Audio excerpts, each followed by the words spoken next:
So I got the watermelons running down the bottom field there.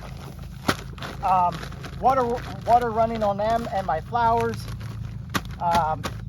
Currently, my second pump here is watering my greenhouses. So it's my couple different plantings of tomatoes. Peppers are in there, green beans are in there, zucchini, cucumbers, etc. About 4 greenhouses that are running right now. So while I'm doing this, I'm going to give them a feed.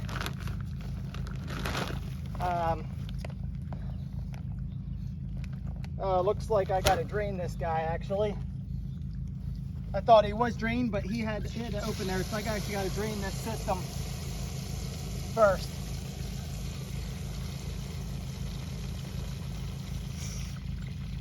So I got to open up the valve in the bottom and close this one, and close the little one. Normally I let that closed so that when I want to come to feed, it's done. But I have to wait a little bit to let that drain out. So I'm going to add some feed, and then my next thing is I got to run. I want to run a line down and hook up to my cantaloupes, and then that's my last thing. Then everything's getting water today. Then we're going to go work and knock down this rye field over on the other side, and get that ready for no-till pumpkins that will be next week. Not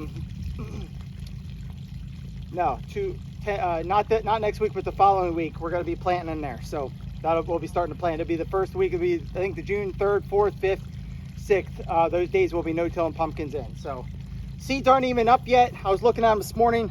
First ones I would expect tomorrow or Monday at the latest will be coming out, and then we'll be able to see those popping out, and then 10 days after that we'll be able to plant, which is right in that 3rd and 4th, 5th window there. Should be able to plant. Okay.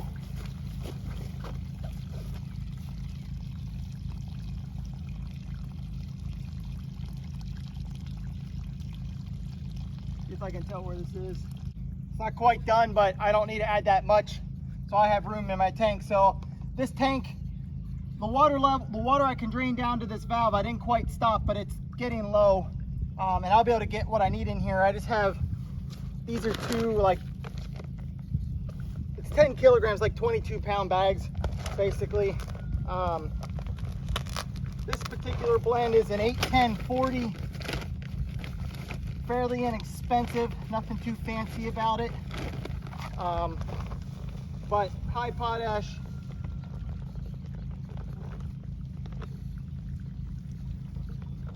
I'm going to run 2 bags of this in, and then I'm going to run, I got a product called Record that I'm going to send through. I had some left over from last year, so I'm going to send some of that through. That's a biostimulant with potash and sulfur.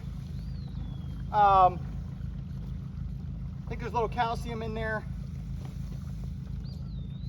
but mainly it's a root stimulant. It's a biostimulant, has root stimulants in it, and amino acids to fight stress and so forth. So basically it's a product you can push at fruiting stage. It's not going to push an exceptional amount of growth, more so for fruiting. It's just going to push plant health and fruiting health. So I'm going to send some of that through. So there's the first bag. Got a few chunks in there, so I got to help that out a little bit.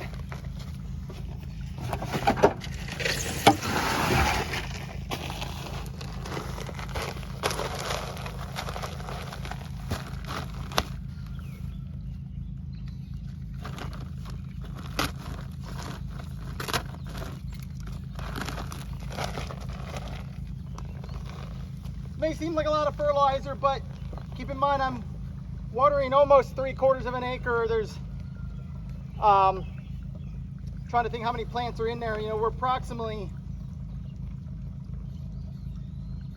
I'm gonna say, well, it's a little bit of a guess.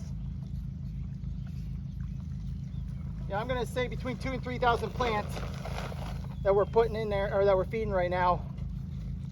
So it's going a lot, a lot of places.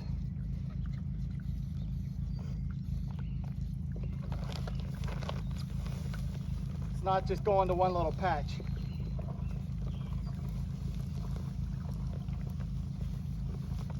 So this is time consuming. The worst thing about this is if you get any chunks in your, if you get any moisture in your fertilizer and it's chunky at all,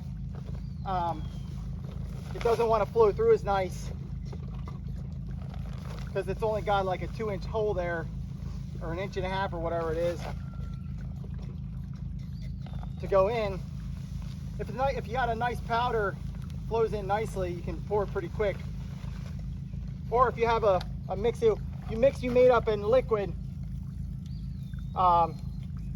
then obviously you can just pour it right in real fast. But all right, last thing is the record.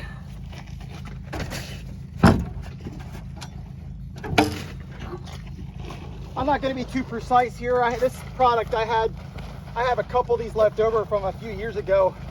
It's time to use them up. But it's an 0030, 30%. Oh yeah, 30% potash, 12% sulfur. I thought there's some calcium in it too, but maybe there isn't. But either way, it is a biostimulant, so it's a dark liquid. Not as dark as a GZ, it's not as potent as a GZ, but it's basically the same as GZ, but for fruiting. So I'm very passionate about putting GZ in at planting. Like I said, I was pretty liberal with that. Wasn't too precise. This isn't a product you can hurt yourself with. You can't overdo it right away. I probably put plenty in, but honestly, I tend to find, typically doesn't hurt you to overfeed a little bit, especially when you're trying to push your plants and get the most out of them. So it's kind of cool the way this is set up. As long as I got pressure in my line, I got water. This is pond water, so I don't want to drink it or anything, but you know what I'm sending through my line, as long as I got pressure in my line, I got pressure in my hose, so it makes it kind of nice for washing your hands off and washing your system off. So all right, so I'm going to close that up. Now the first thing I'll do is I'll open my sight line. This is simply to be able to tell that your feed is feeding. So once I start, I'll see this line turn dark and I'll see it going, and then I know my system is feeding. Not that it's just going straight through, but it's actually working through the bypass. So now I'm gonna forgot to close my top there. So that was filling up and pushing air out there, so I had a few seconds to close that before I was spraying water. So now I'm letting water in, but there's no reason for the water to go. It'll go into my tank, but there's no reason for it to flow through. So my fertilizer's in the tank. It's filling water, but it's not really going to push through the system because it's still going through the main line, and there's no reason for it to stop going this way and come out around. So I got to close this, and that puts more pressure going that way, which creates a vacuum. And also the way this is set up is it actually flows into the tank and it pushes it out of the tank into these valves, into the valve coming out. So it's not even it's just a vacuum. It's actually pushing the mixed water through.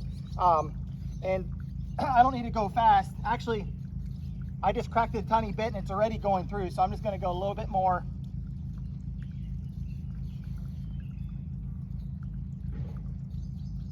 Just to kind of have a slow feed there. The harder you close that, the faster your feed will be. But I don't need to have any kind of rush. Let that feed through in the next couple minutes.